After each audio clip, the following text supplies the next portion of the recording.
జానపద వృత్తి కళాకారుల సంఘం జానపద వృత్తి కళాకారుల సంఘం ఆధ్వర్యంలో ఈరోజు పశ్చిమ గోదావరి జిల్లా నుంచి మీరందరూ వచ్చి పశ్చిమ గోదావరి జిల్లా నుంచి ఇక్కడి నుంచి అందరూ కూడా వచ్చి ఈ యొక్క పౌర్ణమి గరుడ సేవ పర్వదినాన అలిపిరిలో అన్నదాన కార్యక్రమానికి మీరందరూ కూడా కోలాటంగా ఉత్సాహంగా గోవిందనామ స్మరణంతో వెంకటేశ్వర స్వామి పాదాల చెంత ఈ అలిపిరిలో ఈరోజు ఈ పౌర్ణమి గరుడ సేవ పర్వదినాన అన్నదాన కార్యక్రమం చేపట్టిన మన నాయకులు దాదాపు ఈ అన్నదానం 1000 మందికి పైగా ఏర్పాటు చేయడం జరిగింది. దీనికి ముఖ్య కారకులు మన నాయకులు యాదగిరి గారు. వారితో పాటు అందరికీ అందించిన మన సేవా కార్యక్రమాలు చేస్తున్న మన నరసింహ నాయుడు గారు, రిటైర్డ్ ఎంఆర్ఓ తిరుపతి వాస్తవ్యులు, మీరు కూడా ఇక్కడ ఏదో మంచి చేయాలనే ఒక ముఖ్య ఉద్దేశంతో యాదగిరి గారితో కలిసి వారితో మునీంద్ర చేసి మరలా ఇంకొకరు చంద్రగిరి రాజేంద్ర, మన జనసేన తిరుపతి పట్టణ అధ్యక్షులు రాజారెడ్డి, అదేవిధంగా Telugu Desam party general secretary Mahesh Yadav గారు, ఇంకా నాయకులందరూ కూడా రావడం జరిగింది.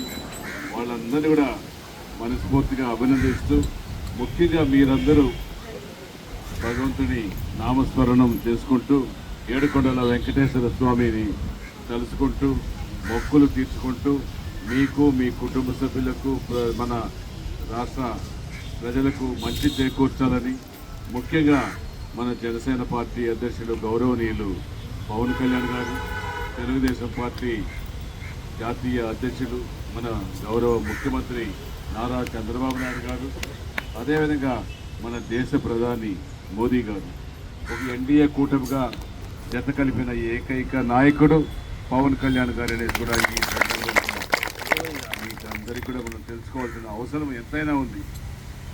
ఒకప్పుడు తెలుసు, ఇందాక చెప్పాడు సోదరులు యాదగిరి గారు, ఈ 5 సంవత్సరాల కాలంలో ఎన్నో ఇక్కడ సాంప్రదాయాలన్నీ కూడా మంటలో కలిపేశారు.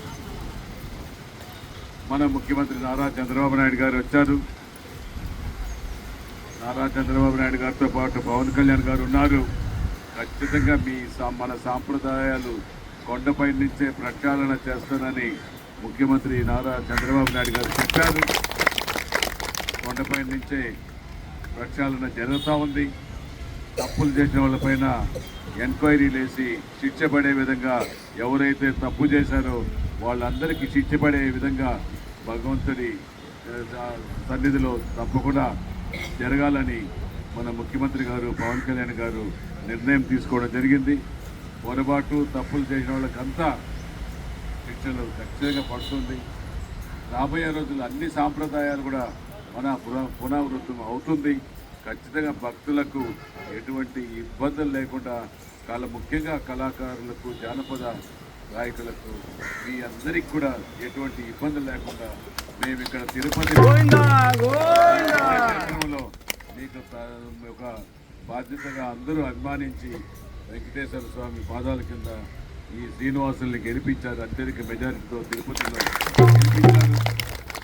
ఇటు తిరుపతి ప్రజలకు ఈ వెంకటేశ్వర స్వామిని దర్శించుకునే రోజుకు 1,00,000 మంది భక్తులకు వారందరూ కూడా నా వంతు సహాయ సహకారాలు అందిస్తాననేసి కూడా తెలియజేస్తూ, ఏ ఇబ్బందులు ఉన్నా వెంకటేశ్వర స్వామి అన్నీ సర్దుకుంటారు. ఏదైనా ఉండి మా దృష్టికి తీసుకొస్తే ఖచ్చితంగా కూడా మన యాదగిరి గారి తరఫున కానీ, నరసింహ నాయుడు తరఫున కానీ మన వంతు చేయడానికి మేము మీకందరికీ కూడా ముందుంటామని కూడా తెలియజేసుకుంటూ, ఈ యొక్క మంచి రోజు, ఇది ఒక మంచి శుభదినం, గురు పౌర్ణమి రోజు. అన్ని చోట్ల కూడా భగవంతుడిని ఈరోజు సంవత్సరానికి ఒక రోజు ఇది భగవంతుడు అన్ని దేవాలయాల్లో కూడా పూజలు పురస్కారాలు జరుగుతున్నాయి. మేము కూడా ఉదయం నుంచి కూడా ఈరోజు సాయిబాబా ఆలయాలు, వెంకటేశ్వర స్వామి ఆలయాలు అన్నింటిలో కూడా చాలా పూజలు 2-3 చోట్ల మేము కూడా పోయి పూజలో పాల్గొనడం జరిగింది. అన్నిటికంటే ముఖ్యంగా ఈరోజు మీ అందరి సమక్షంలో ఈ యొక్క అన్నదాన కార్యక్రమంలో పాల్గొనడం సంతోషంగా ఉండేది కూడా కార్యక్రమాన్ని నరసింహ నాయుడు గారికి కానీ వీరికి భగవంతుడు ఆయుధ ఆరోగ్యాలు ప్రసాదించాలని నేను మనందరి ద్వారా కోరుకుంటూ సెలవు తీసుకుంటున్నా. నమో వెంకటేశ. గోవిందా గోవిందా. ఇప్పుడే